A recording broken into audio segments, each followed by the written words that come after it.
Buenos días a todos y a todas.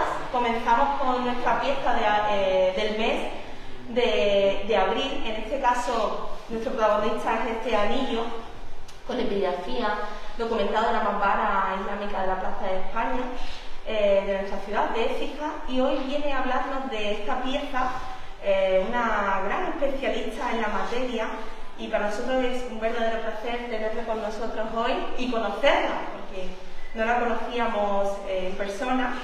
Ella es doña María Antonia Martínez Núñez. Es arabista y profesora titular de la Universidad de Málaga. Actualmente es colaboradora honoraria de estudios árabes e islámicos en la citada universidad, tras su jubilación en el pasado octubre de 2021, muy reciente. Su investigación se centra especialmente en dos líneas: la epigrafía árabe de Al-Ándalus y del Magreb, y la ideología y el pensamiento árabes contemporáneos. Ha participado y participa en numerosos proyectos de investigación financiados tanto de ámbito nacional como internacional.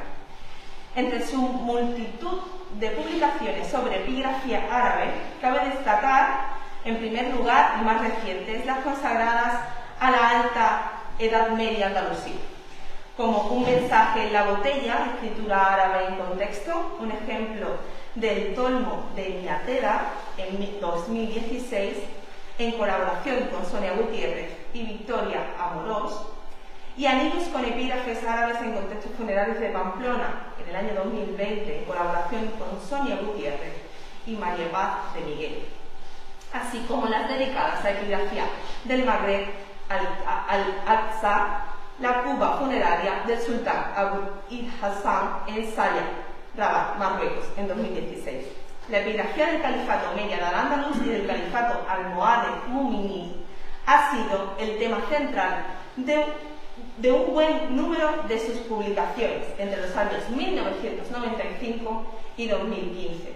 La epigrafía del Salón de Al-Darraman III en 1995, epígrafes a nombres de Al-Hakam en Medina al-Zahara, 1999, Al-Ándalus y la documentación epigráfica en el año 2000, sentido de la epigrafía omeya de Al-Ándalus en el año 2001, la epigrafía de Medina al-Zahara en 2004, recientes hallazgos epigráficos en Medina al-Zahara y su nueva onomástica relacionada con la Dar al-Sina al-Califal en 2015, epigrafía y propaganda almohades en 1997, el califato almohade, pensamiento religioso y legitimación del poder a través de los textos epigráficos en 2004, y finalmente ideología y epigrafía almohades en 2005, Isba y Jihad en época almohade, el testimonio epigráfico en 2015.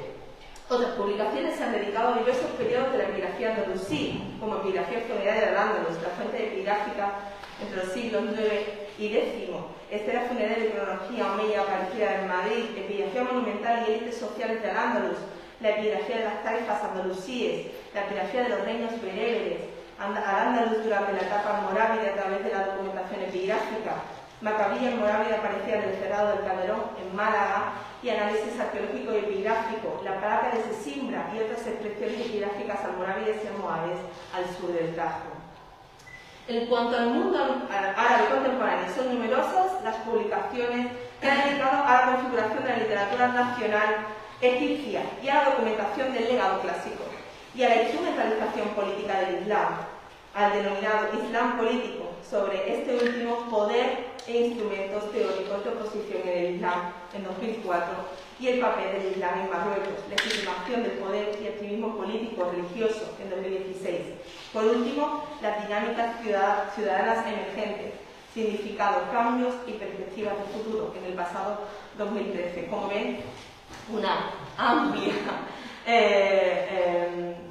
documentación que ustedes tendrán a la mano en el momento en que ella finalice esta pequeña ponencia, porque al fin y al cabo va a ser un pequeño apéndice de su conocimiento, pero repetir que es para nosotros un verdadero placer que se haya acercado hasta Écija desde Málaga y nos acompañe en este gran desconocido periodo que es para nosotros también el mundo islámico, o parcialmente conocido. Muchísimas gracias.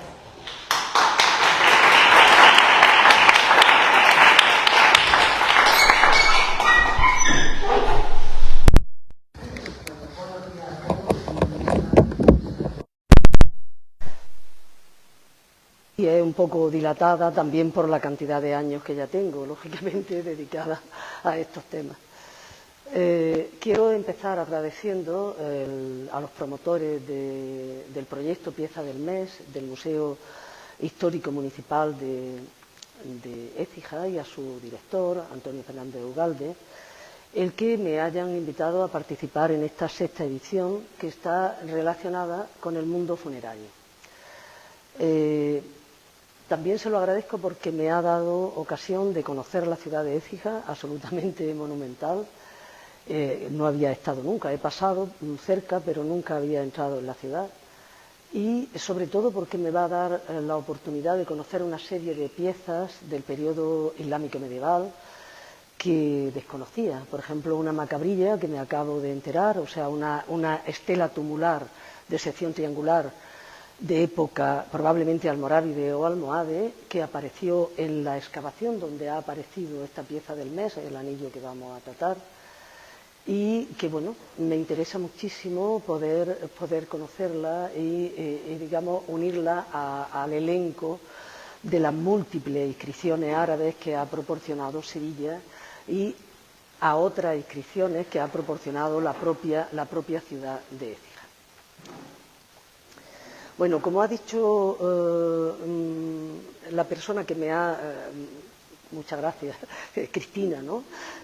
Cristina, en su presentación, la sesión del mes de abril dedicada al proyecto Pieza del Mes está consagrada a un objeto relacionado precisamente con ese ámbito funerario, en este caso con el ámbito funerario medieval islámico, pues se trata de un anillo sigilar o un anillo sello que lleva un epígrafe árabe y que apareció en la necrópolis islámica de la Plaza de España de Écija y se conserva en el Museo Histórico Municipal.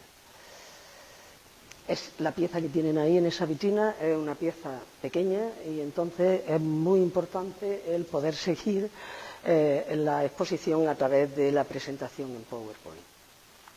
A lo largo de esta breve o 45 minutos más o menos intervención, quiero realizar un análisis detallado de esta pieza arqueológica, abordando aquellos aspectos que permitan determinar el carácter y la función que este tipo de objetos pudieron desempeñar en su contexto de origen. Y para ello, a ver si quiere cambiar.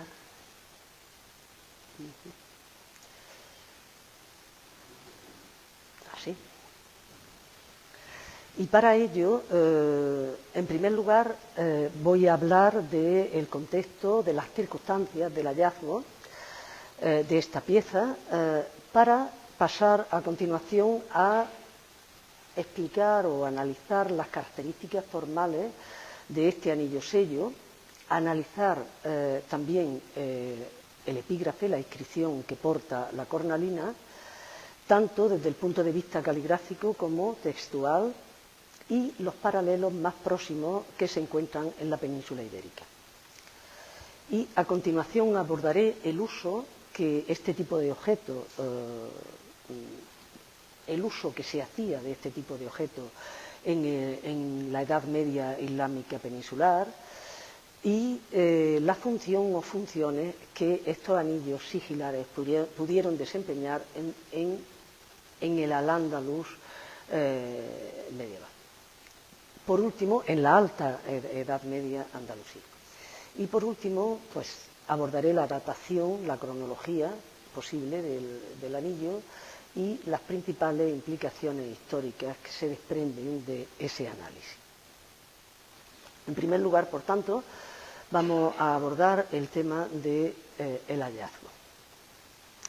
El anillo sello de Écija apareció en una de las sucesivas excavaciones que se han llevado a cabo en la Plaza de España de Écija desde el año 2001, creo, o quizás antes, 1999, y es una plaza que está ubicada en el centro histórico de la ciudad de Écija.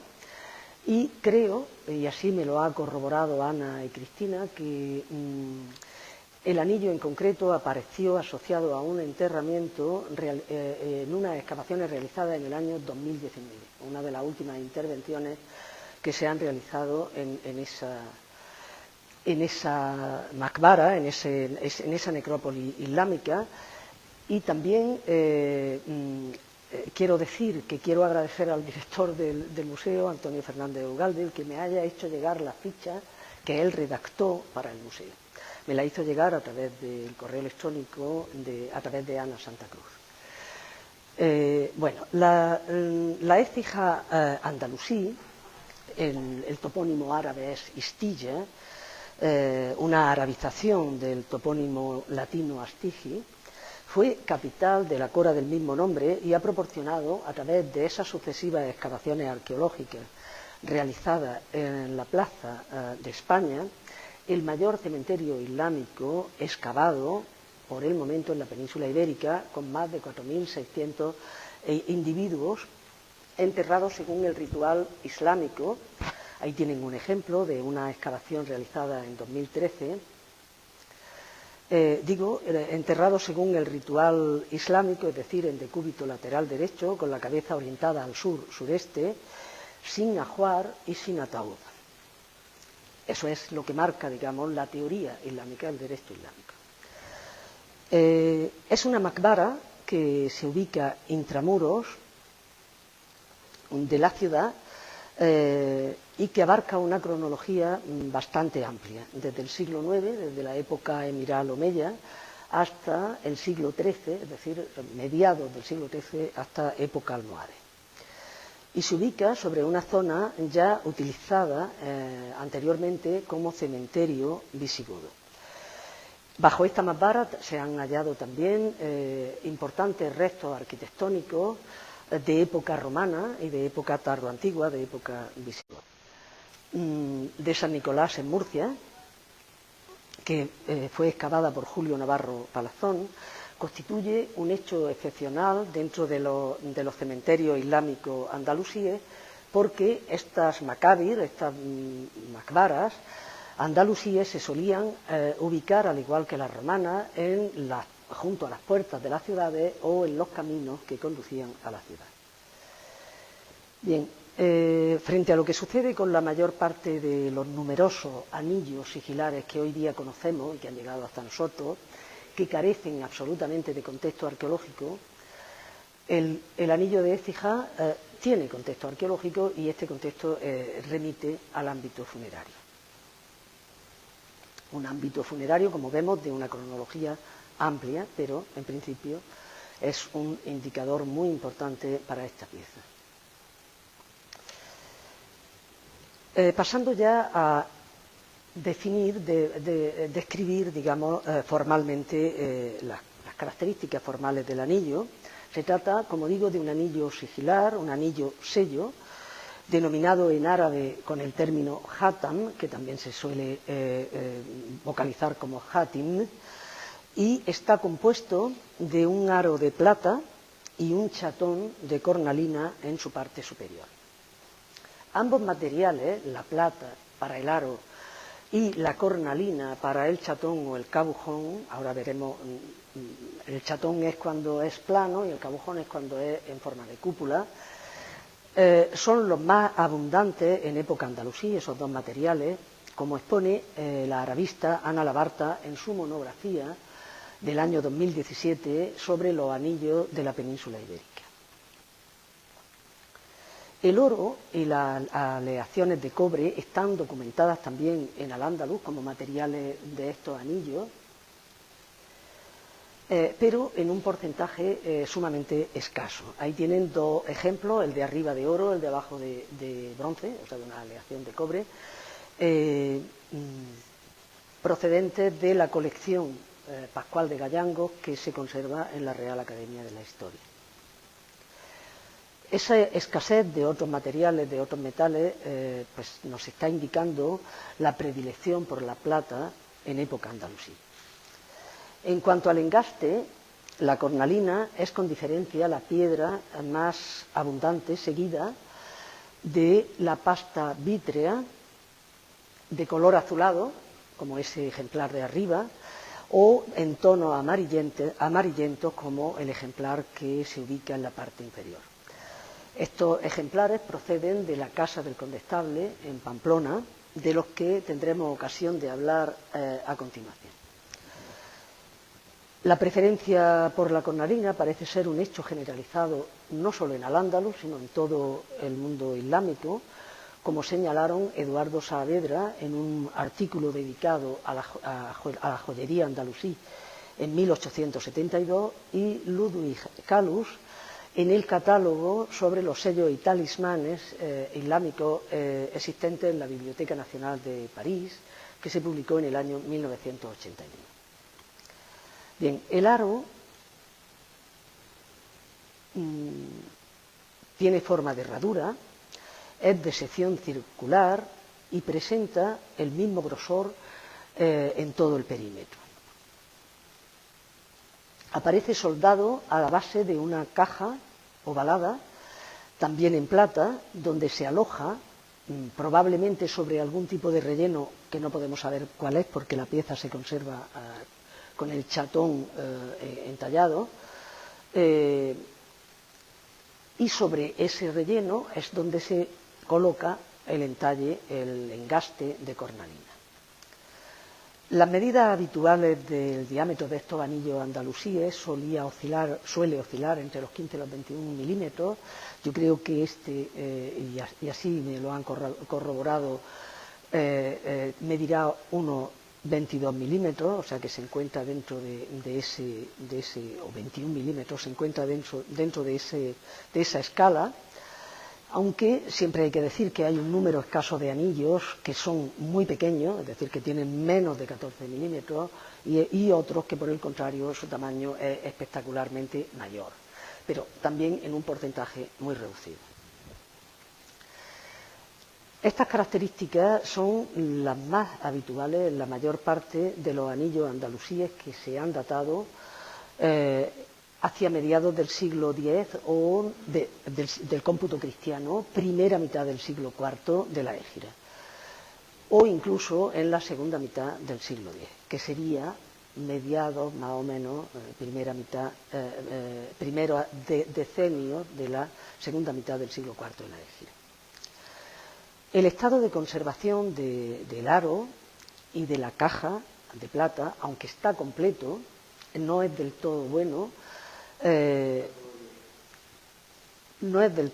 Pues la plata está deteriorada y presenta concreciones que impiden determinar con seguridad si las paredes, por ejemplo, de la caja, del perímetro de la caja, presentaban algún tipo de ornato, algún tipo de decoración, como en algunos anillos sucede. Sí se ha conservado una especie de nudo en la parte inferior de ese perímetro que bordea la caja. En cuanto a la cornalina, su estado de conservación sí que es bastante bueno, yo diría que excelente, y presenta forma ovalada y su superficie plana, es decir, en forma de chatón. Esto frente al abundante número de ejemplares de anillos sigilares que presentan el engaste en forma de cabujón, es decir, en forma de cúpula, sea esta alta o baja. Ahí tienen arriba un dibujo de Ana Labarta en su monografía sobre los anillos de la península ibérica, y un ejemplo en la parte inferior de la imagen también de una cornalina, un anillo de oro con cornalina en forma de cabujón y con cúpula bastante alta.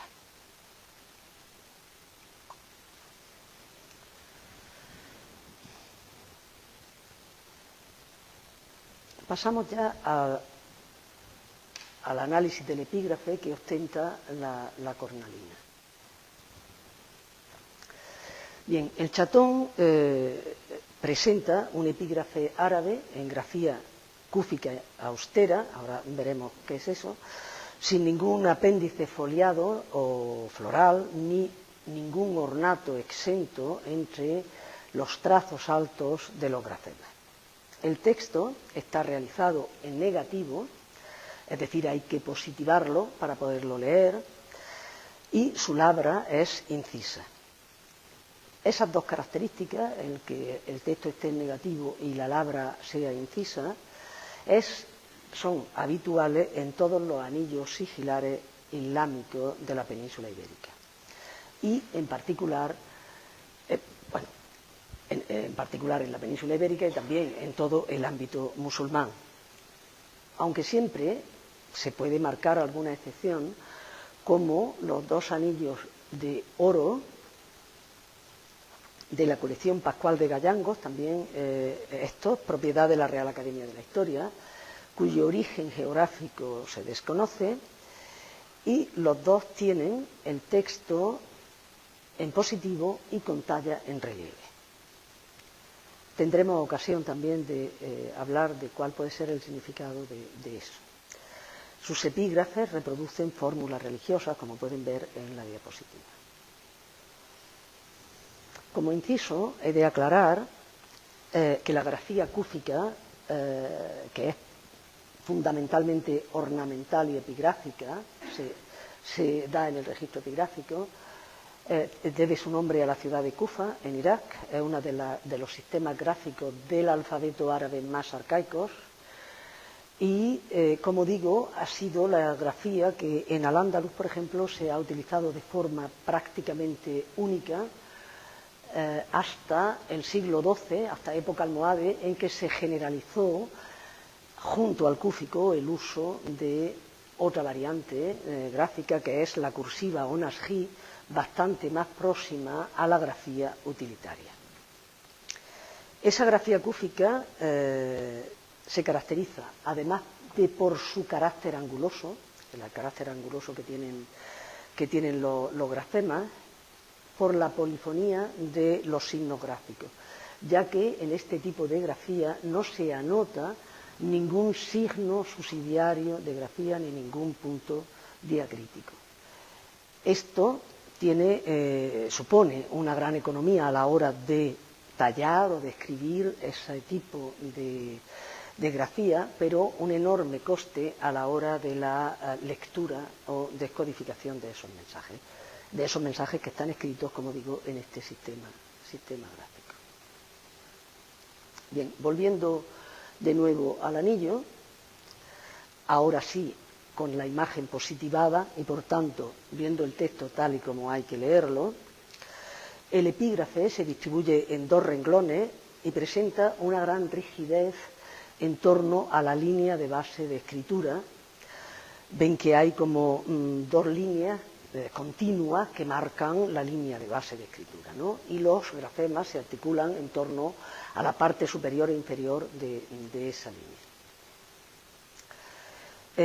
Digo que esa es una de las características de este objeto.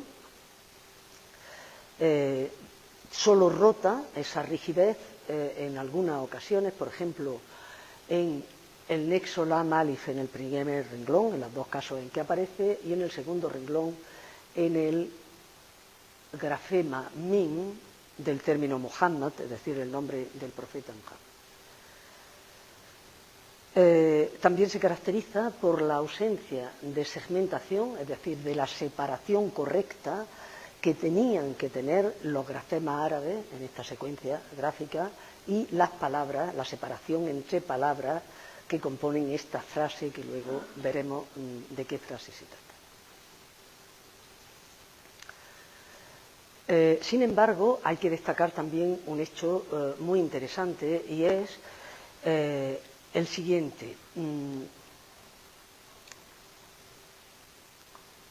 El que, como ven, la grafía está muy equilibrada, la distribución de los grafemas entre los dos renglones aparece muy equilibrada y muy bien, muy proporcionada. Esto lo que indica es un planteamiento previo y exhaustivo del texto antes de llegar a grabarlo en la propia cornalina.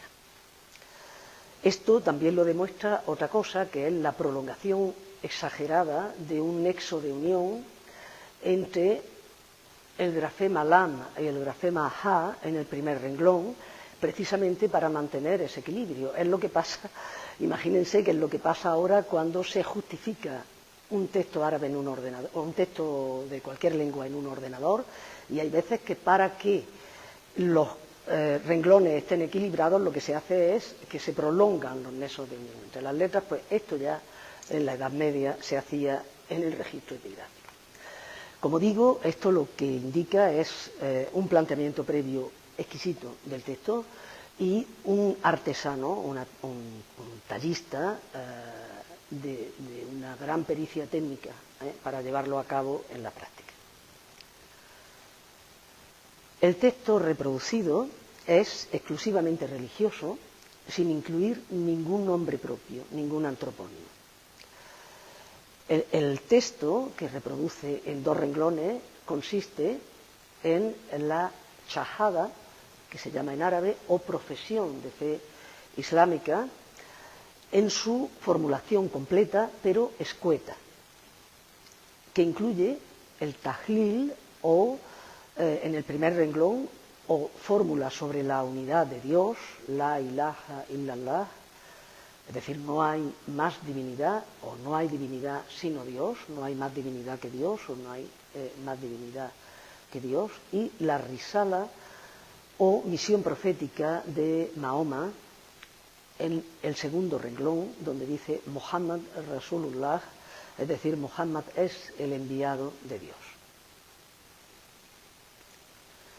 Pasamos ya a los paralelos más próximos que podemos encontrar en la península ibérica sobre este objeto. Los paralelos más próximos al anillo de Écija son los anillos también sigilares conservados en el Museo Arqueológico y Etnográfico de Córdoba, que fueron también hallados en excavaciones arqueológicas realizadas entre los años 2012 y 2013 en la zona occidental de Córdoba, en la zona occidental de la Córdoba califal. En un cementerio extramuros de la Medina, y han sido publicados por Ana Labarta, Inmaculada López Flores y Agustín López Jiménez en la revista Anales de Arqueología Cordobesa, y posteriormente se incluyen, lógicamente, también en la monografía de 2017 de Ana Labarta sobre los anillos de la península ibérica.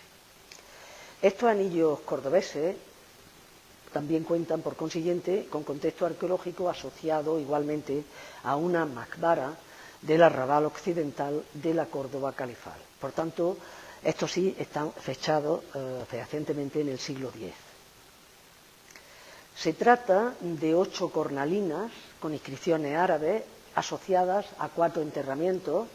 2 de esos enterramientos pertenecen a varones adultos y otros 2 a mujeres adultas. 4 de ellas están montadas sobre anillos, sobre aros de plata, al igual que el ejemplar de Écija, o aparecen asociados a esos aros de plata, aunque han aparecido aisladas, pero los aros han aparecido en las proximidades y las cornalinas encajan perfectamente en el chatón. Esos son los 4, por tanto, los 4 ejemplares cordobeses que están asociados a anillos de plata semejantes al de Écija. Otras 4 aparecen sueltas, es decir, probablemente estuviesen vinculadas también a anillos de plata, pero no han aparecido en las excavaciones. Y 4 de estas cornalinas cordobesas tienen la particularidad, y esto es muy curioso, de ostentar epígrafes o inscripciones en el anverso y en el reverso. Incluso en el caso en que aparecen asociadas a aros de plata. Esto quiere decir que en el caso del anillo de Écija nunca podremos saber, si no se desmonta la pieza, si la cornalina llevaba también por el reverso alguna inscripción de carácter semejante a la que presenta en el anverso.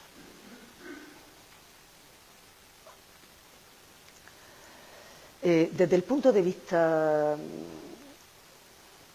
caligráfico, los anillos de plata de Córdoba pues presentan una grafía y una ejecución muy próxima al anillo hallado en la Plaza de España.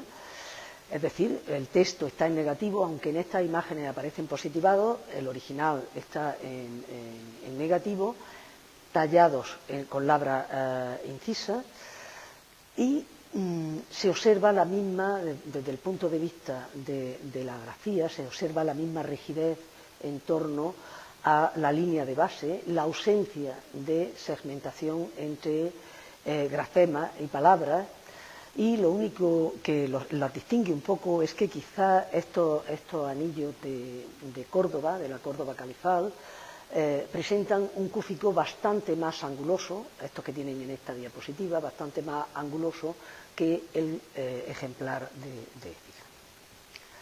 En cuanto a la segmentación, en los anillos de Córdoba solo hay dos que sí presentan segmentación, la segmentación correcta entre palabras y grafemas, son estas dos cornalinas, y estas dos además tienen la particularidad de tener un cúfico algo más avanzado, menos anguloso, y como ven presentan en algún caso remates foliados ahí y ahí arriba en las astas de los grafemas. Es decir, que tienen, esto sí que es verdad que se puede decir que el planteamiento del epígrafe y la ejecución no fue hecha, digamos, de la misma forma que los anteriores que acabamos de ver. En cambio, la cronología es la misma, En el caso de los anillos de Córdoba, el texto reproducido es también exclusivamente religioso, sin incluir ningún antropónimo, tampoco, salvo en un caso.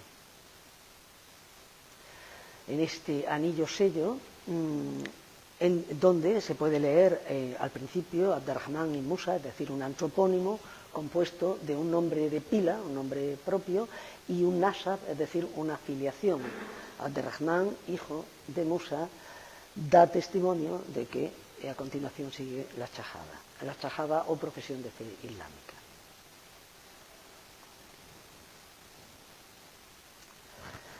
Bien, el resto de ejemplares cordobeses,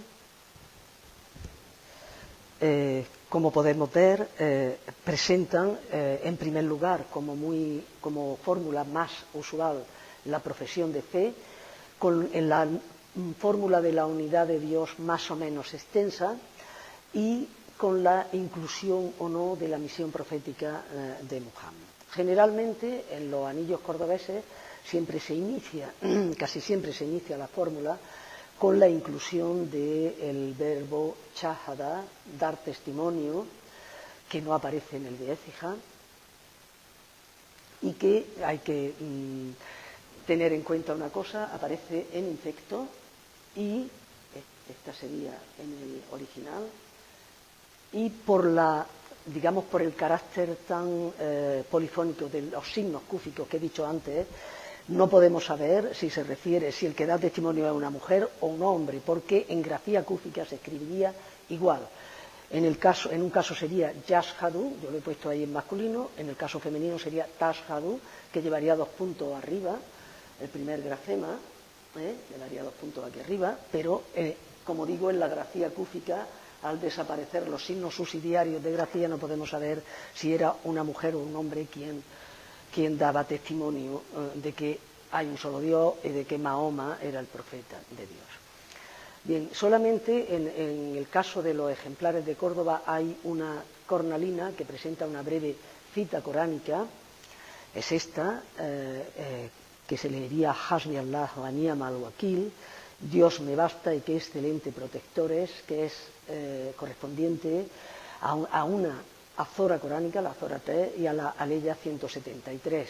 Bien, esta misma cita coránica, breve fragmento coránico, está documentada en un anillo sello de plata muy arcaico del siglo VIII, aparecido en Volubilis, en Marruecos, donde reproduce exactamente la misma cita, y de manera parcial es la misma expresión que se reproduce en varios de los anillos sello de la Casa del Condestable en Pamplona y de otras necrópolis navarras, pero en su versión reducida.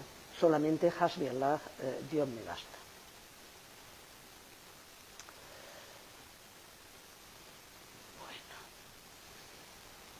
Como he dicho, estos anillos de Córdoba son los ejemplares más próximos al de Écija, también cuentan con contexto funerario y esas similitudes nos pueden llevar a plantear que este tipo, el anillo de Écija, hubiese sido también realizado para algún personaje importante de la ciudad en la Córdoba califal, en alguno de los talleres de la Córdoba califal donde se realizaron estos anillos que hemos visto con cornalina. Sin embargo, no quiero dejar de mencionar como otro ejemplar muy próximo, uno que ha desaparecido, pero que su procedencia de origen era Écija, precisamente, y que apareció también asociado a un enterramiento y del que solo se conserva una impronta propiedad de la Real Academia de la Historia. Según la información que obra en la Real Academia de la Historia, el anillo apareció, el anillo o el chatón más bien, en una tumba en las afueras de Écija en el año, fíjense, 1787, en el siglo XVIII. Existe además en dicha institución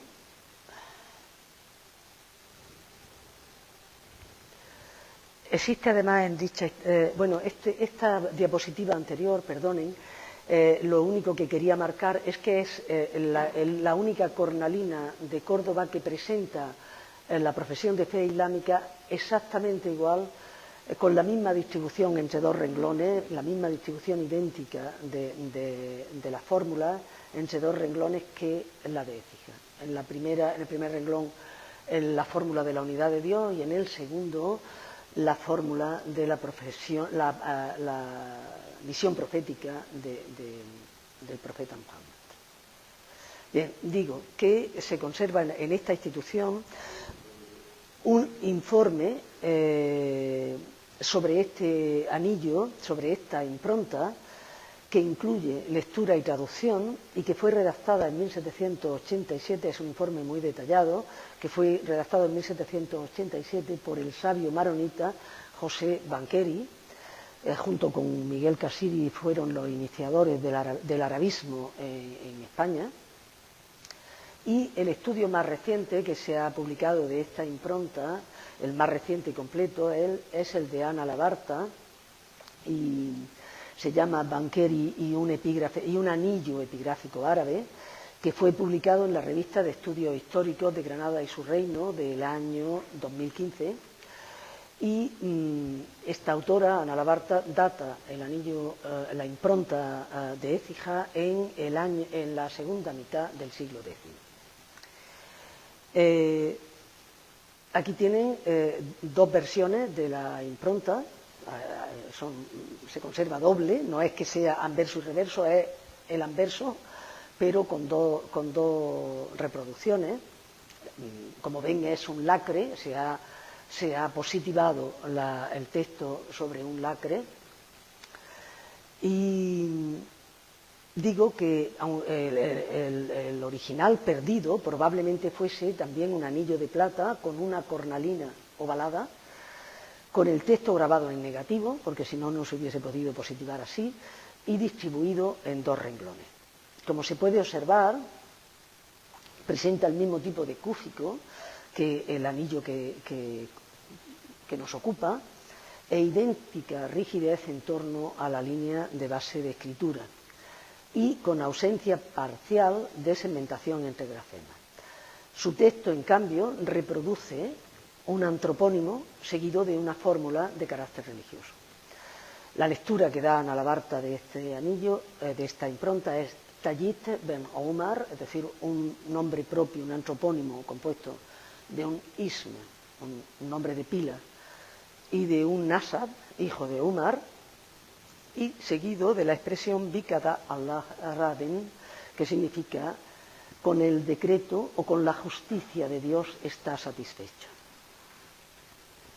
Bien, como ven, estos ejemplares son los que podemos, aunque han aparecido otros en contextos funerarios y aunque hay muchísimos anillos, como digo, de cronología andalusí que han llegado hasta nosotros, los más próximos son estos que acabamos de ver. Y con ello pues voy a abordar el uso que se hizo de esos anillos sigilares en el ámbito islámico medieval. Estos anillos, el uso de, no ya anillo, el uso de sellos impronta, que en árabe se designa taba, en su versión general, o hatam, como he dicho antes, en el sentido restringido de anillo, sello, es una tradición muy arraigada en el mundo islámico que se remonta a los primeros tiempos del Islam. Al profeta Muhammad se le atribuye el uso de un anillo sello de plata que llevaba en su mano derecha y que llevaba escrita la leyenda Muhammad Rasulullah, o sea, la que hemos visto ya varias veces en los anillos de Córdoba y de Écija. Mahoma es el enviado de Dios, y asimismo al profeta se le atribuye la sunna, la tradición profética, el hadith, le atribuye la desaprobación para estos objetos de metales distintos de la plata o del cobre. De ahí que los sellos musulmanes, sobre todo los de la Alta Edad Media, sean epigráficos y generalmente muy austeros. Pues durante siglos los musulmanes siguieron el ejemplo de austeridad atribuido al profeta, usando metales poco preciados, como piedras de escaso valor, y con inscripciones simples, para mantener el tono modesto y austero de los sellos tradicionales. Sin embargo, y aunque esa fue la tónica general durante, como he dicho, gran parte de la Edad Media, sobre todo la Alta Edad Media, en este dominio se observa un divorcio acusado entre la teoría, la austeridad atribuida al fundador del Islam, y la práctica, como demuestra el gran desarrollo experimentado por la joyería entre los siglos XII y XIII y la tendencia a la complicación ornamental y gráfica de las inscripciones que se instaura a partir del siglo XV en los sellos usados por los sultanes turcos otomanos, o por los otomanos en general, y por los soberanos de Persia. Aquí en la parte baja tienen la complicación ornamental de este es un sello en una cornalina opaca que lleva un texto de carácter chií, duodecimano, por tanto, sin duda, aunque pertenece a una colección de un anticuario, Pascual de Gallango, sin duda hay que atribuirlo a Persia, a la Persia safawí, y este igual, con el epígrafe en varios renglones. Estos probablemente sean de origen turco. Como digo, estos soberanos otomanos y de la Persia safawí fueron además los que generalizaron el uso del oro y de piedras preciosas, incluso de perlas, etc. Durante la Edad Media islámica fue costumbre generalizada el utilizar sellos personales para cerrar y validar documentos y cartas y llevarlos siempre consigo, montándolos sobre anillos, sobre aros de plata, o bien llevándolos colgados del cuello mediante un cordón. Estos sellos se positivaban directamente sobre el acre o se impregnaban de una pequeña cantidad de tinta espesa para dejar su impronta sobre un papel. Se trataba, por tanto, de objetos de uso personal y cotidiano que eran usados en vida del propietario, pero que también podían usarse acompañando, que también podían acompañar al propietario cuando fallecía, que es el caso de estos contextos funerarios en los que aparecen estos anillos.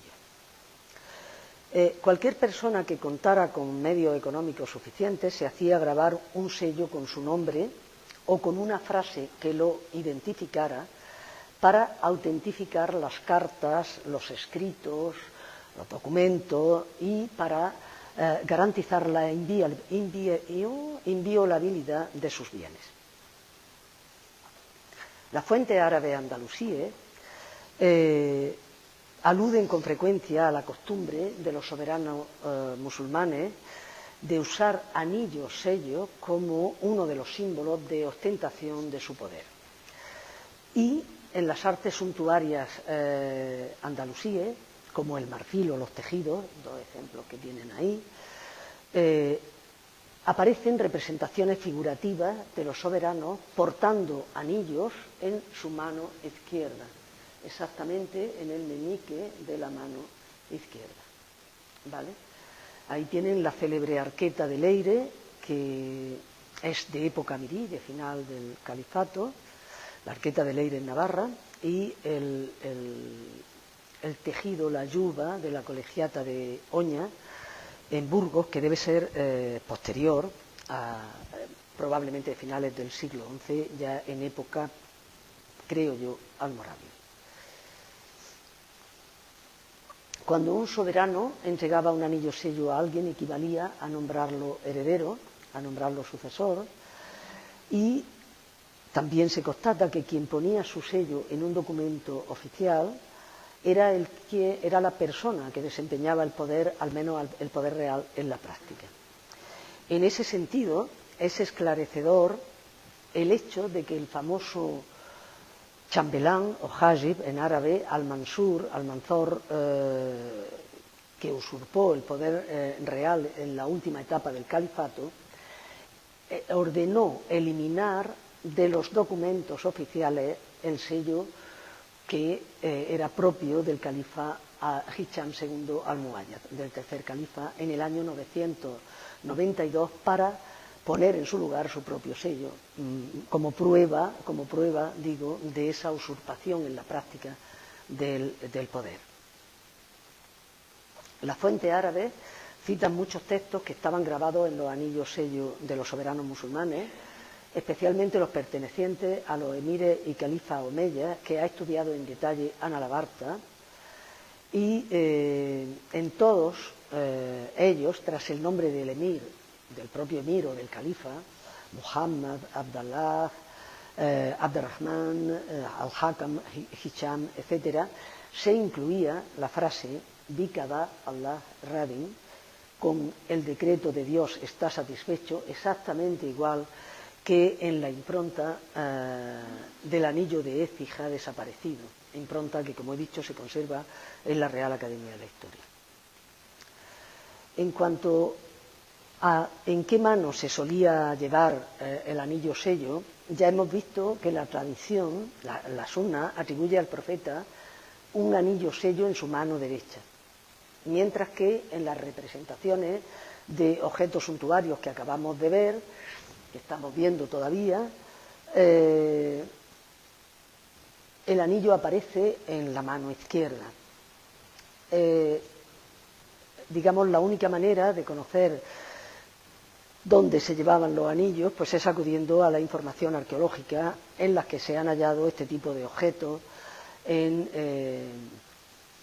asociados a ciertos restos óseos en macbaras andalusíes, como en el caso de los anillos califales de Córdoba que acabamos también de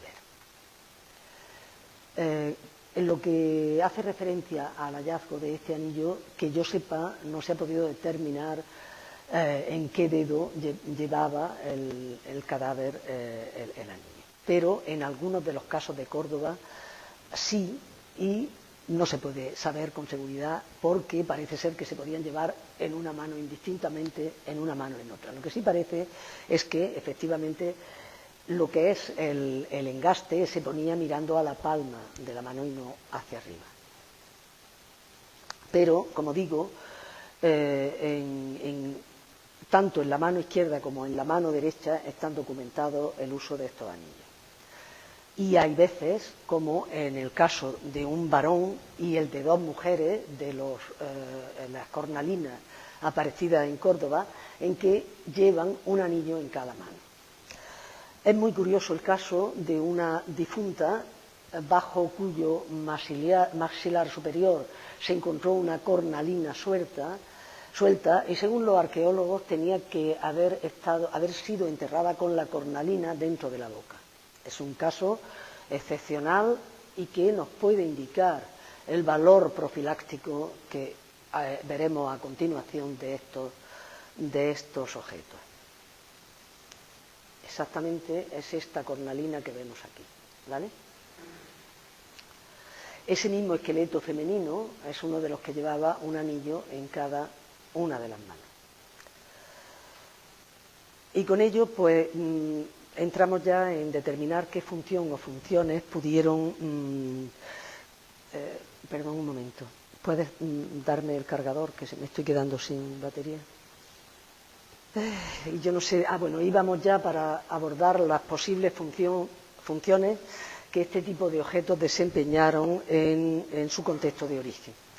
Bien, a mi modo de ver, uno de los elementos que pueden indicarnos qué función pudieron desempeñar en su contexto de origen viene determinado, en primer lugar, por el tipo de texto que reproduce, su epígrafe, y a continuación, sin duda, por el contexto arqueológico en que han sido hallados. En los pocos casos en que, como ya he dicho, este tipo de objetos cuentan con contexto arqueológico, ya que la mayor parte de ellos se conservan descontextualizados en colecciones privadas o en museos. La mayor parte de los anillos sellos andalusíes reproducen en su epígrafe, con el texto en negativo y talla incisa, solo un antropónimo, que puede ser un nombre de pila aislado, como los dos anillos que se encuentran en la parte superior de la imagen, donde uno pone Yaqub y el otro Ubaydallah, y bien eso o bien un nombre compuesto por el nombre de pila y la filiación. Muhammad, hijo de Nasr, Muhammad ben Nasr, o Nasr ben Ma'ruf o Ma'ruk, Muhammad ben al-Hassan, etc. También es habitual que estos anillos con el texto en negativo y labra incisa contengan un nombre propio y una expresión piadosa. Es el caso de este anillo sello de plata emiral, hallado también en contexto funerario y que se conserva en el Museo Arqueológico y Etnográfico de Córdoba, y que presenta un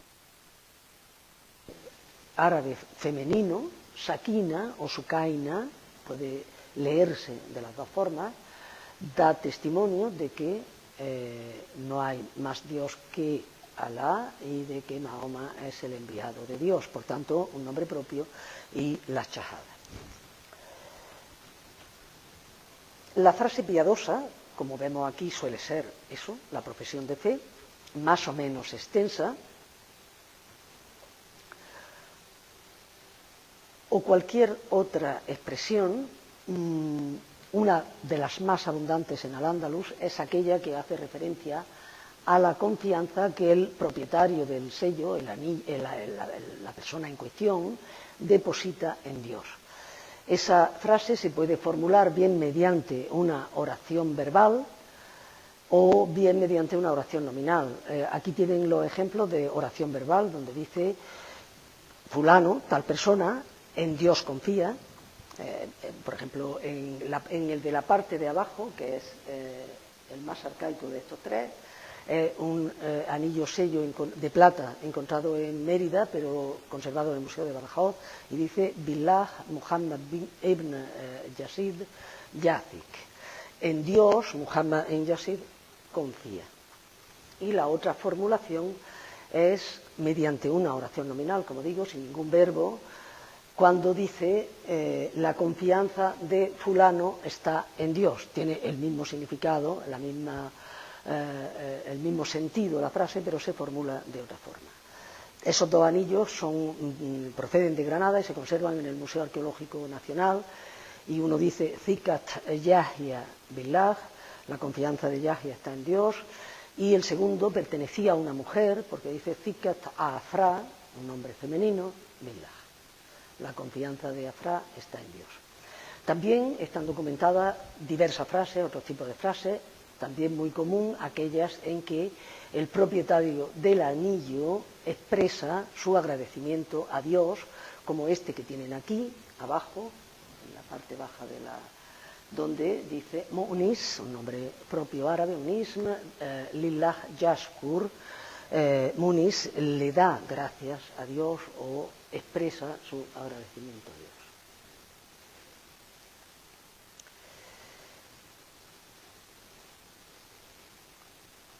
Es claro que estos nombres propios aluden a los propietarios de los anillos sellos y que la función de estos objetos era precisamente la de ser usados como sellos para identificar a los propietarios, validar sus escritos, como he dicho antes, sus cartas, sus documentos, o preservar la inviolabilidad de estos y de sus bienes. Los anillos sello cuyos epígrafes reproducen fórmulas exclusivamente religiosas no son muy abundantes en la península ibérica y, sin embargo, es el caso del anillo de Écija y de los numerosos de los anillos de las cornalinas que hemos visto de Córdoba y de otros que aparecen también en contextos funerarios. La fórmula reproducida con más frecuencia, también en el caso en que vaya solo el contenido religioso, es la profesión de fe completa, seguida de breves fragmentos extraídos del Corán.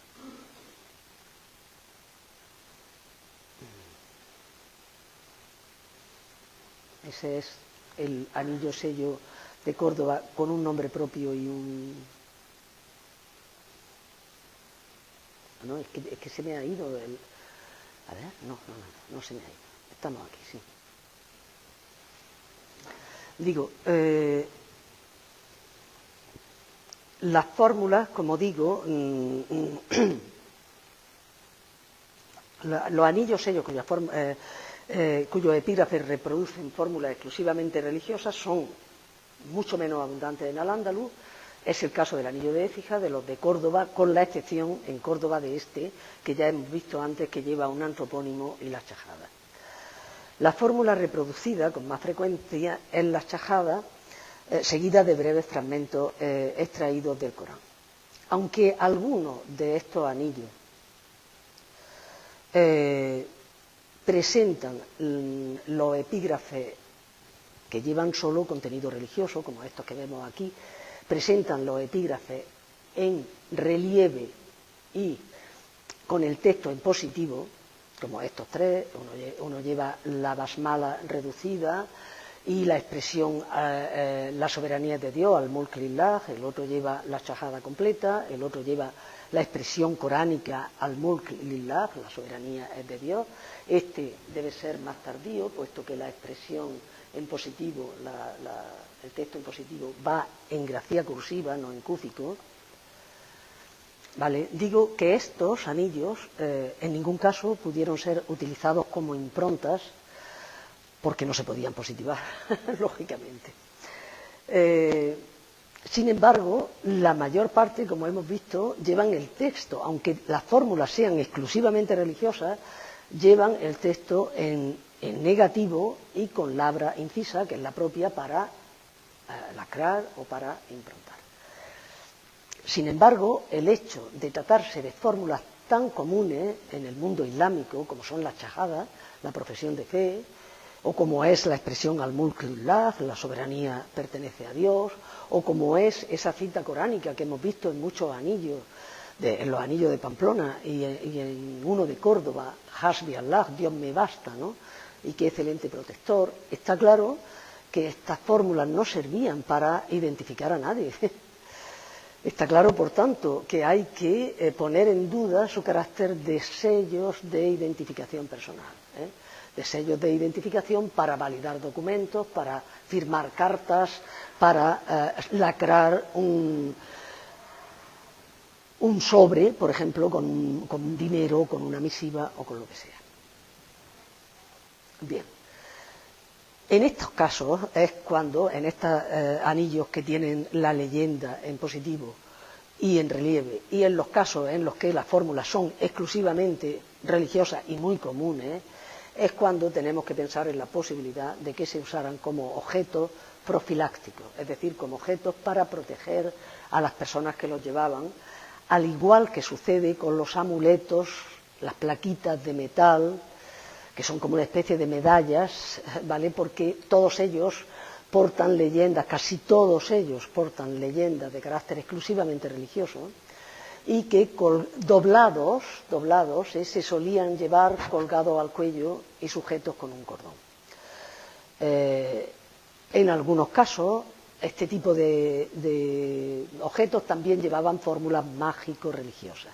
Por ejemplo, el ejemplar de arriba, que también son medievales, son objetos medievales, y estos son propiedad de la Real Academia de la Historia, que tuve ocasión de realizar el catálogo de la epigrafía árabe de la Real Academia de la Historia en el año 2007, y ahí tuve ocasión de ver todo este tipo de materiales que se desconocían absolutamente, y toda la documentación que existe en esa institución, alguna muy antigua, referente a epígrafe árabe.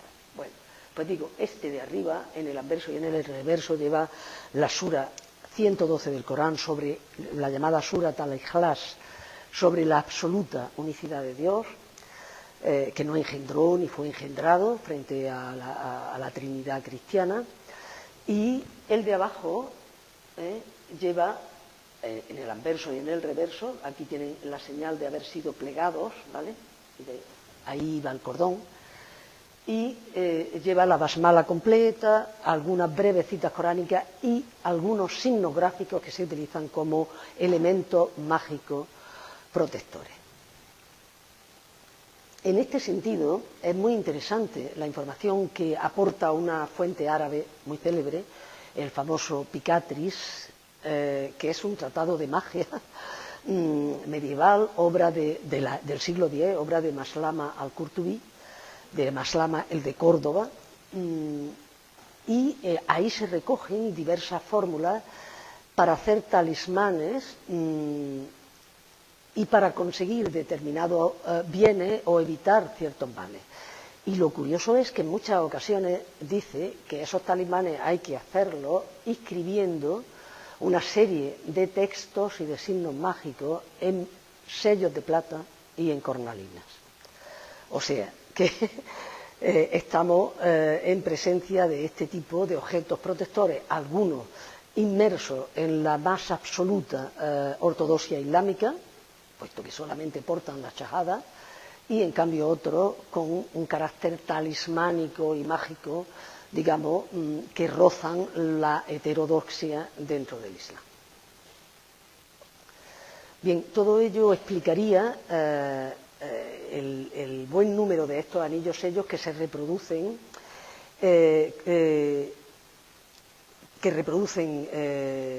la profesión de fe islámica y que cuentan con contexto arqueológico, y lo que explica es que se encuentren relacionados con el ámbito funerario. Pues la shahada o profesión de fe islámica también es la fórmula casi obligatoria, casi sistemática, que aparece en todos los epitafios islámicos andalusíes.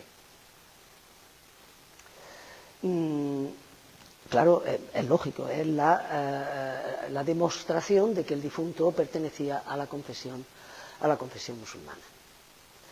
Bien, tanto en el caso de las estelas funerarias como en el de los anillos, se observa en el mundo islámico y en el andalusí en particular, pues una disociación, un divorcio muy claro entre la teoría jurídica, por un lado, y la práctica social. En el derecho islámico se prescribe que los difuntos debían ser enterrados, como ya he dicho antes, envueltos en un sudario, directamente sobre la tierra, sin ataúd, sin ajuar, ¿vale? Y otra cosa muy importante, sin ningún elemento externo, es decir, sin ninguna estela, ningún epitafio, sin ningún edificio funerario, ninguna construcción que indicara ostentación por parte de la familia del difunto o que indicara pues, diferencias sociales o económicas, ¿no?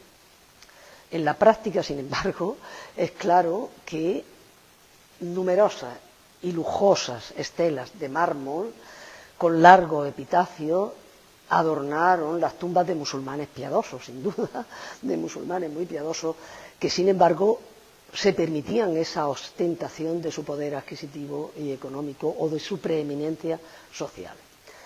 Y daba igual, eso se hace con el paso de los siglos, cada vez se acentúa más.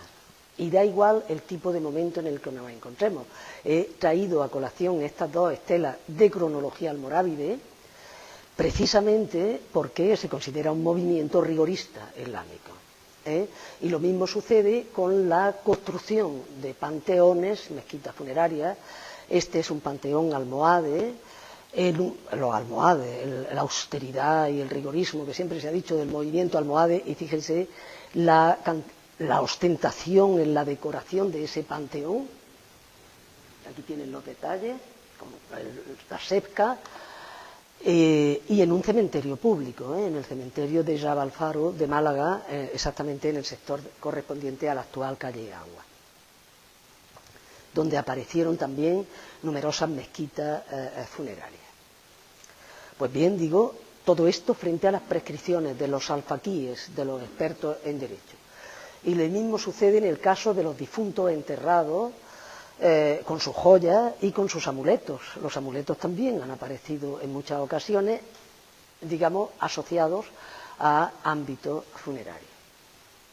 Y también se ha documentado el hecho de que en muchas ocasiones los cadáveres aparezcan en el interior de ataúdes de madera o de restos de ataúdes de madera, como se ha podido constatar en algunos de los macábiros, en algunos de los cementerios andalusíes y en épocas históricas concretas. Tal vez ese divorcio pueda explicarse, esa disociación tan clara, porque los alfaquíes o el derecho islámico consideraban esas prácticas como un hecho, como hechos que ellos denominaban makruh, es decir, un hecho reprobable, pero no haram, es decir, un hecho prohibido o vedado tajantemente. Entonces existía una cierta permisividad en este tipo de manifestaciones. Sin embargo, en los anillos sellos más arcaicos aparecidos en contextos funerarios, como son los de Pamplona, ahí tienen los pertenecientes a la necrópolis de varios de los que aparecieron en la necrópolis del Condestable, de la casa del Condestable. Digo que en este caso, en el caso de estos anillos sellos en árabe, con epígrafe en árabe, no podemos hablar de esa disociación por lo que voy a explicar a continuación, porque este tipo de anillos aparecieron en contexto arqueológico cristiano, es decir, en enterramientos de ritual cristiano, como esta tumba número 42, perteneciente a una mujer que fue ha sido la que más anillos ha proporcionado, y además no solamente que están enterrados según el ritual cristiano, sino que están enterrados con ajuar, ¿vale?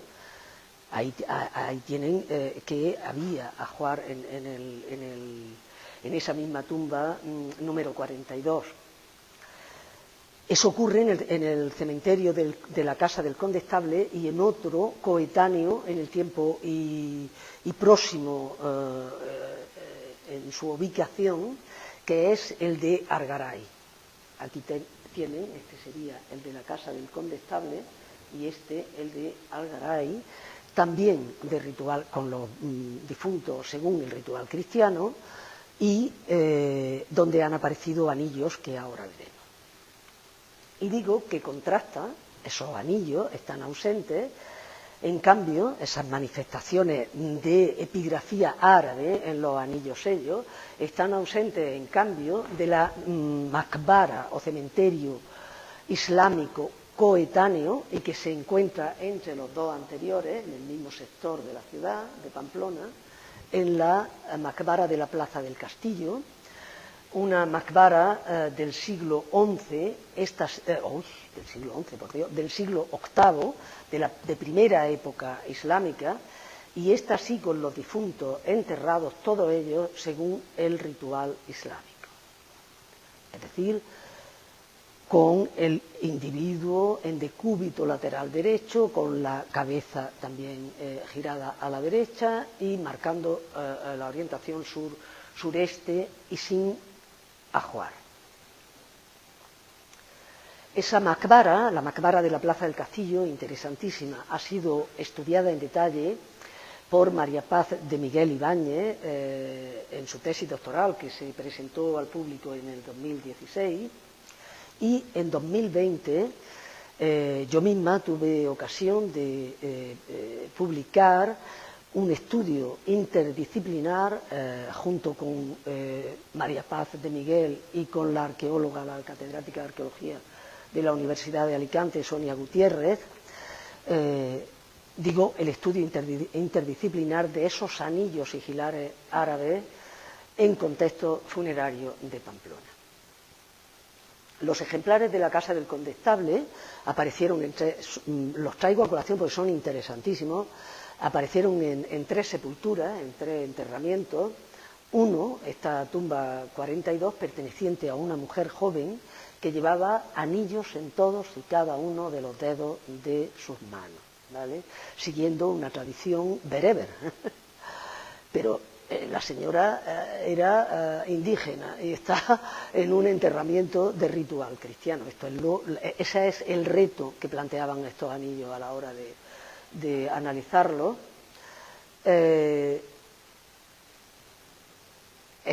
Estos anillos, 4 de estos anillos, llevaban inscripciones árabes y todos ellos reproducían un pasaje coránico. Por tanto, no hay duda de su adscripción también islámica, ¿vale? Un pasaje del Corán. No necesita llevar la shahada completa, la profesión de fe completa, para ser adjudicado a un ámbito islámico. Las otras 2 tumbas de esa misma maqbara, de esa misma necrópolis cristiana, la sepultura número 4, es una cornalina también, una pasta vítrea, un cabujón de pasta vítrea azulada, que reproduce el mismo pasaje coránico, pertenece a la sepultura número 4, y esta otra,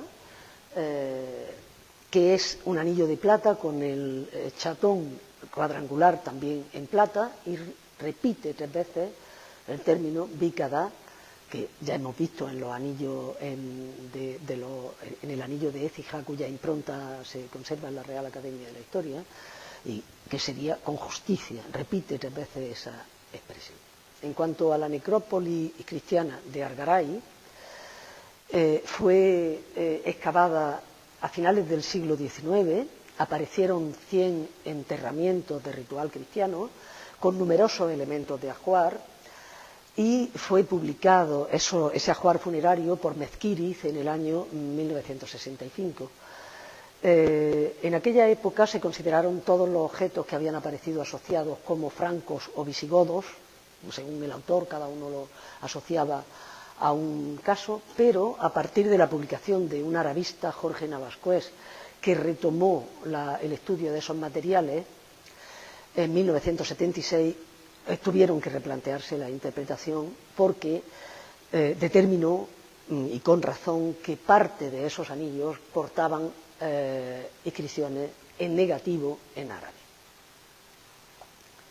Son los marcados ahí, parte de ellos son los marcados ahí con esos óvalos, y en ellos, sin duda, estas 2 cornalinas, estas 2 pastas vítreas, muy interesantes, que reproducen exactamente, muy parecidas a las de la Casa del Condestable, y que reproducen el mismo fragmento coránico. Y quiero llamar la atención sobre esto, que es una estrella que aparece también en los feluses y monedas transicionales de primera época a raíz de la conquista del 711 y que, por supuesto, alude a ese ámbito de Al-Ándalus, del primitivo Al-Ándalus, y al ámbito de los conquistadores árabes musulmanes.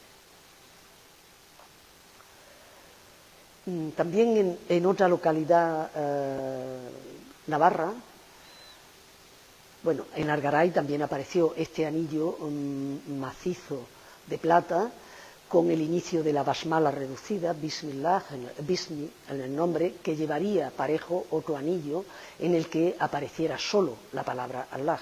Y de hecho en el propio Argaray existen esos 3 ejemplares que Jorge Navascuel interpretó también como la repetición en cada uno de ellos del término Allah, del término Dios. Y digo que en Sarachúa, que está una localidad también navarra al sur de Pamplona, también apareció este anillo muy semejante, de bronce, muy semejante a esos últimos de Argaray, donde, a mi modo de ver, se repite 2 veces el término Zika, que ya lo hemos visto también, como en el ejemplar granadino que tienen ahí, y además está realizado con una grafía muy semejante a la que presenta en ese ejemplar granadino. Bien,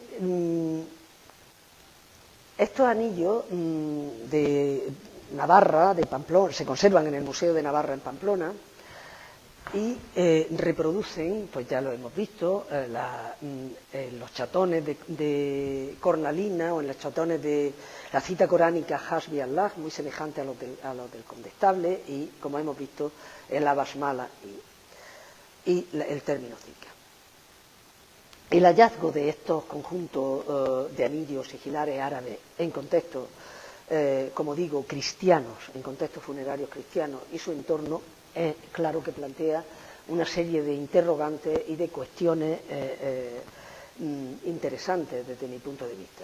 Sin duda, la existencia de este tipo de manifestaciones epigráficas árabes hay que ponerla en relación con la Maqbara, o sea, con la necrópolis islámica de la Plaza del Castillo, cuyo estudio ha permitido establecer la existencia de la presencia de una población estable, islamizada, en Pamplona en el siglo VIII, y todos los estudios paleopatológicos que se han hecho remiten a una población alóctona procedente del norte de África durante el siglo VIII.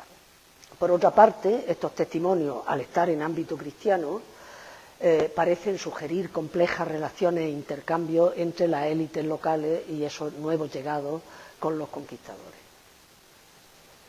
Y también parecen que eran una manera de ostentar, digamos, que los cristianos inhumados mantenían relaciones con esas nuevas élites que acababan de llegar con los conquistadores del 711. Y claro, esto contrasta con lo que sucede en el ámbito funerario islámico de la Maqbara de la Plaza del Castillo, donde este tipo de elementos son invisibles o inexistentes. Solamente se ha encontrado un anillo de bronce muy semejante a los de Argaray, a esos que acabamos de ver, pero es anepígrafo, no llevaba ningún tipo de... Entonces, estos anillos árabes habrían sido adquiridos o recibidos por esa élite de la población autóctona como señal de prestigio y de proximidad con esos nuevos poderes islámicos, y en un contexto, esto también es importante, de pacto, de sulhan, puesto que la conquista de Pamplona se realizó mediante pacto y no mediante la fuerza de las armas. Y estos personajes de la élite local se habrían enterrado con sus propiedades, sus joyas, sus anillos, sus ajuares, incluida, por supuesto, estos nuevos signos de aculturación inicial en la Pamplona del siglo VIII. Bueno, con respecto, ya para terminar, a la cronología del anillo sello de Écija, pues tanto el contexto arqueológico como todas las características formales del anillo así como su epígrafe, la forma en que está tallado, remiten, los rasgos gráficos, el contenido, remiten a una cronología de mediados del siglo X y a más tardar de la segunda mitad del siglo X, por tanto, en época del califato omeya, al igual que sucede con los ejemplares cordobeses, que son los más próximos, y con la impronta también de Écija, que tiene unos rasgos muy próximos a este que se nos ha conservado. La existencia de una maqbara, de una gran maqbara urbana, como es la de la Plaza de España, y el hallazgo de este tipo de objetos, junto a la macabrilla que también ha aparecido, pues remiten a una situación de arabización y de islamización social avanzada en la Madina Istilla, que, como se ha dicho, fue capital de la Cora, de la circunscripción administrativa provincial, y que a lo largo del siglo X hubo de tener una posición bastante relevante con respecto a otras provincias o con respecto a otras capitales de provincia andaluzíes. Y tuvo que contar además con una atención especial por parte de la familia omeya y de los propios califas.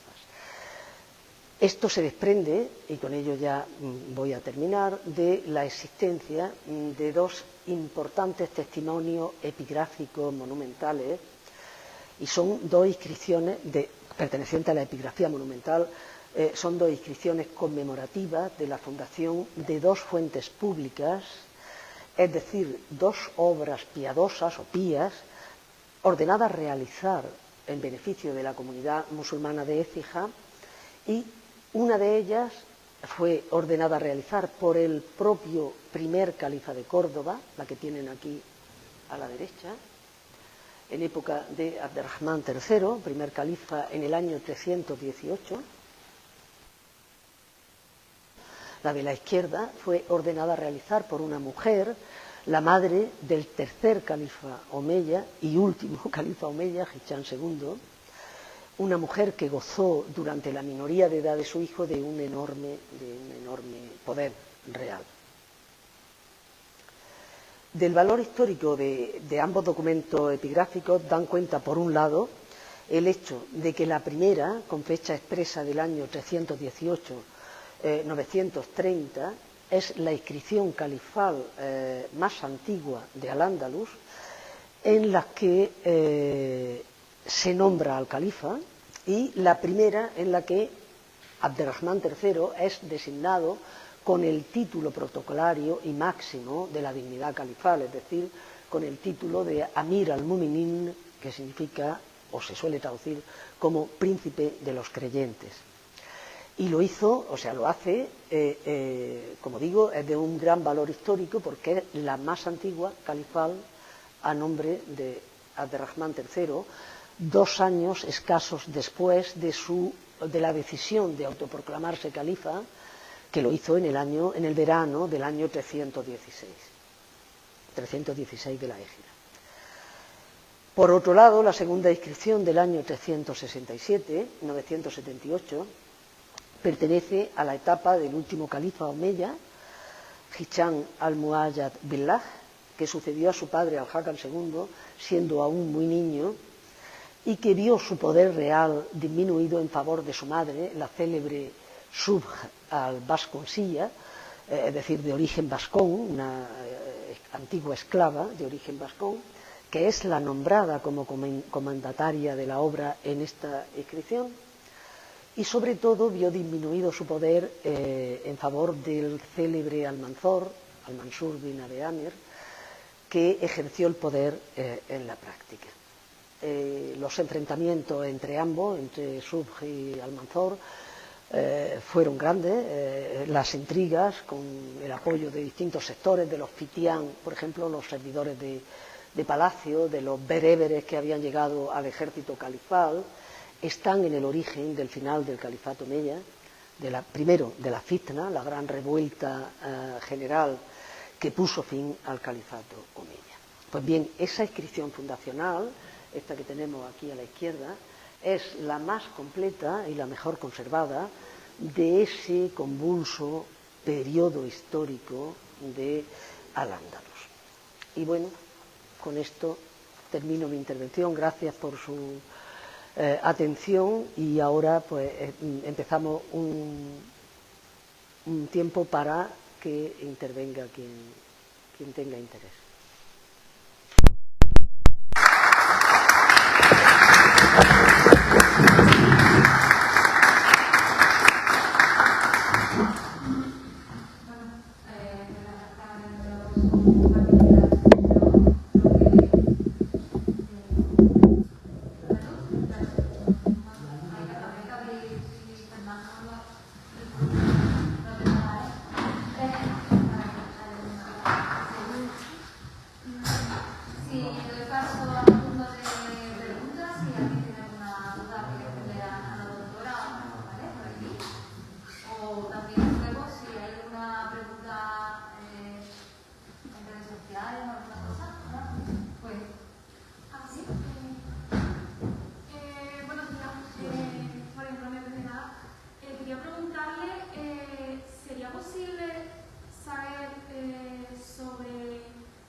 Todo tiene derechos de autor, está absolutamente adjudicado a la persona que realiza una obra o que escribe una obra o que pinta algo.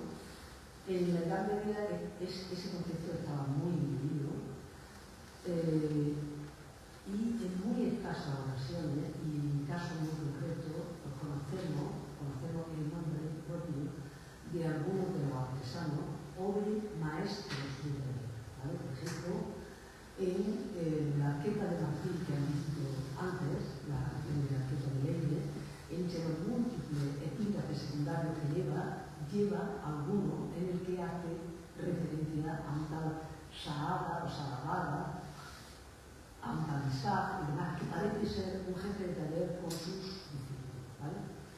Pero no es muy habitual esto. En la obra de arquitectura, en la inscripción, por ejemplo, en los carteles, en el mihrab de la mezquita de Córdoba, aparte de las inscripciones monumentales, existen inscripciones secundarias donde se especifica obra de Badra, obra de Paja. En Medina Zara hay muchísimo, en los capiteles contigos de las basas, en las pilastras, donde se especifica obra de Badra o Atarif, obra de Ahmad, Badra, Atarif, no sé, Aflaj, otro de los que salen de Medina Zara, que aparece en la mezquita de Córdoba. E incluso se ha discutido, y yo he planteado la posibilidad de que no fueran ni siquiera los artesanos reales, sino los jefes de taller de la dársena, de la manufactura. En los tejidos, la vez que esporádicamente se nombra, en la cerámica, la famosa firma de la cerámica verde manganeso de Medina Zara, pues hay algunas leyendas, grafitis marginales donde aparecen nombres propios. Algunas Mubarak, Aflaj, Badr, algunas veces coinciden con los nombres que aparecen en la... pueden ser casos de homonimia o pueden ser también los destinatarios de las piezas, no solamente los artesanos, ¿vale? Porque en algún caso he tenido ocasión de leer algunos de estos epígrafes marginales de las piezas de verde manganeso y, por ejemplo, se especifica en algún caso simplemente un nombre propio que pone Nasra Atabaj, y Atabaj en árabe significa el cocinero. Entonces, probablemente es que ese alcanfor concreto estaba destinado a las cocinas de Palacio. Y a ese maestro de cocina, probablemente se llama NASA. Y con los alumnos no lo podemos hacer. En ningún caso es tan pequeña el área en que se puede tallar el epígrafe, que es muy difícil que aparezca el nombre de la empresa. Para la desgracia nuestra, porque sería muy interesante poder conocer en algunos objetos de metal, en los metales califables, que eran enormes, porque además solían ser hombres, ¿verdad? Y hay veces que aparece repetido, pero además reiteradamente, el nombre propio de Rashid, que aparece también en otras piezas de la galaxia, ¿no? En algunas piezas doradas, aparece también en la cerámica, entonces yo creo que son gestos de ¿vale? Pero bueno, por lo menos nos indican que en Murcia, en Hierro, apareció un pedal de estos con el mismo, un candil con el mismo nombre que Rashid, y esto nos remite a que eran piezas realizadas en Córdoba, pero no sé, también por los sitios, por lo menos eso sí nos dan muestra de que los talleres están bastante alejados. Y lo mismo sucede con los capiteles, que ha habido gente que cree que, porque están en muchos lugares de la península ibérica, armados. Y no es que hubiesen hecho talleres diseñados por otro sitio, es que son fruto del pollo que se tuvo lugar en la Pala y en Córdoba, cuando tuvo lugar esto con lo que hemos terminado, con el final del Califado de Córdoba y esa víctima que fue el objetivo de esa. Muchas gracias. ¿Alguna pregunta? Bueno, pues nada, el nivel de detalle, la riqueza de información que la hemos ordenado, y haciendo realmente agradecer. Pero respecto a mí, una cosa curiosa es que, aunque la excavación de la plaza, siendo reciente, tiene ese problema en cuanto a documentación que tenemos aquí en el museo, hay que decir que, hasta donde yo sé, es la única excepción que ha salido en la Macarilla no es de la es la única excepción que ha salido en 4.600 localistas y ahí no lo sé, pero debe haber 3 o 4 alebrijes sin excepción. Y es, o sea, que de 4.000, más de 4.000 enterramientos, no hay una sola inscripción conservada en la o a mi parecer es interesante. Inciso, pero creo que se debe al pueblo también. Es decir, en un centro histórico de la ciudad con superposiciones urbanas consecutivas, es muy probable que los elementos externos se reutilizaran como piedra constructiva, ¿no? Y de hecho, la maravilla, según me ha dicho que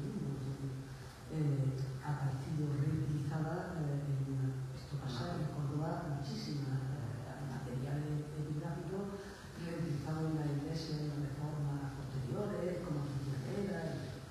Sí, eso es muy y en algunos casos se sabe que sistemáticamente la piedra fue reutilizada porque hubo concesión de los conquistadores. En el caso de Granada, por ejemplo, de Málaga, de los reyes católicos, a determinada monasterio para que reivindicaran eso. Vamos, en el caso del cementerio de la Plaza España, complicado porque precisamente uno de los regiones está bastante bien conservado. O sea, y además tiene 1,5 metros de estabilidad y no hay la impresión que da extremadura monetaria y amplios. 4 no sé qué, 4 o 5 6 el distrito todo. Creo que lo que iba a preguntar es que en principio este anillo que prácticamente ha dado una estrella en el siglo X aparece en un enterramiento de la última fase de la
pues nos está indicando una perduración del uso.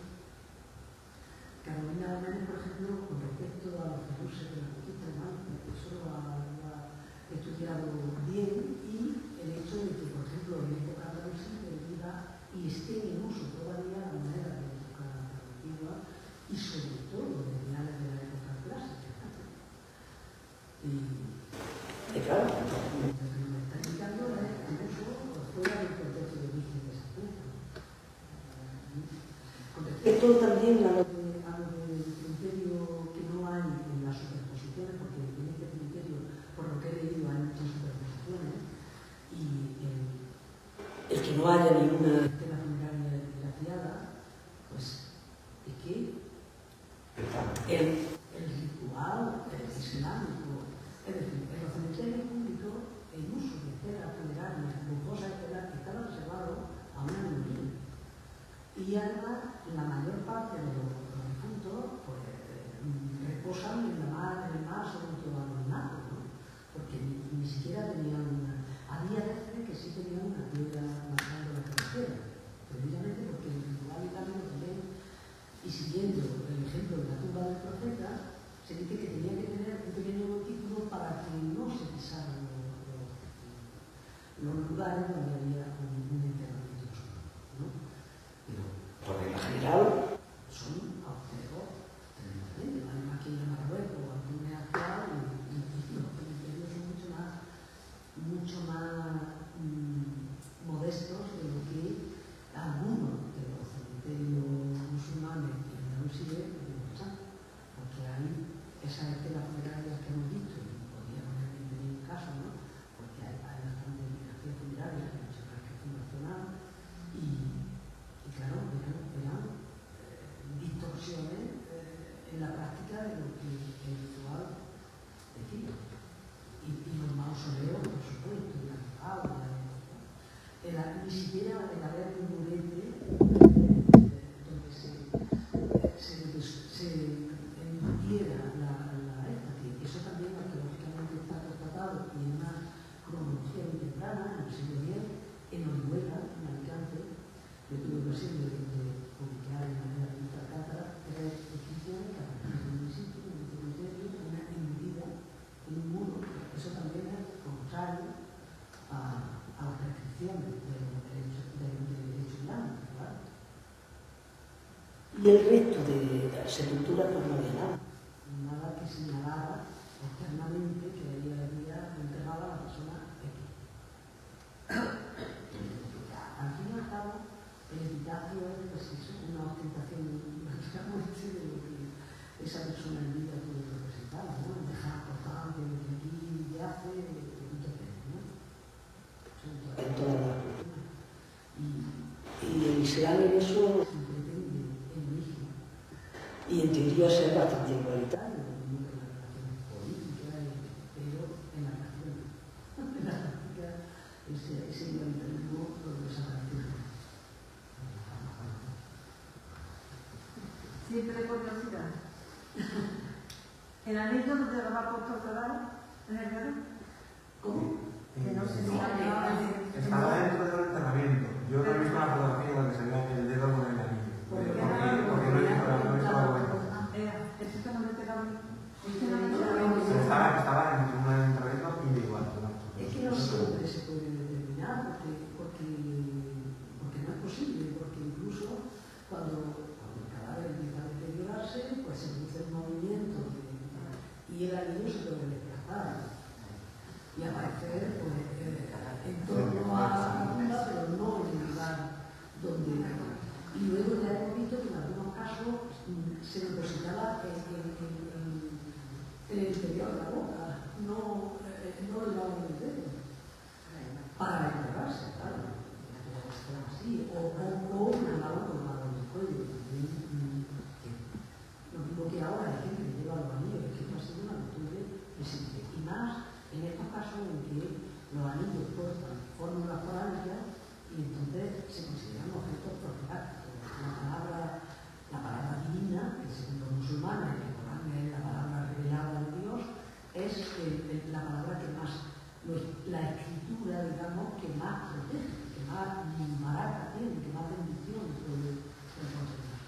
Y en ese sentido eso, que se portaba como un colgante, no se ponía en un anillo.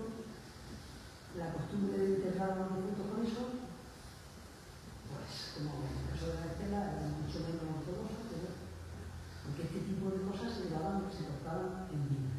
Y como he dicho antes, algunas eran equivalentes a lo que en el ámbito cristiano puede ser una medalla, un escapulario, una cosa así. Gracias. ¿Alguna otra pregunta? Para finalizar, bueno, que vamos a dar las gracias a María Antonia por su excelente ponencia y animaros a acercaros a la pieza para verla. No solamente Sí, sí. Y esperaros el sábado 21 de mayo, la pieza del mes de mayo dedicada al sarcófago paleocristiano de la Iglesia Mayor de sí, en la línea de los camerarios. Nos trasladamos a una época anterior, un momento anterior a la Andalusí. Y bueno, nada más, dar las gracias y gracias a la doctora. Muchas gracias.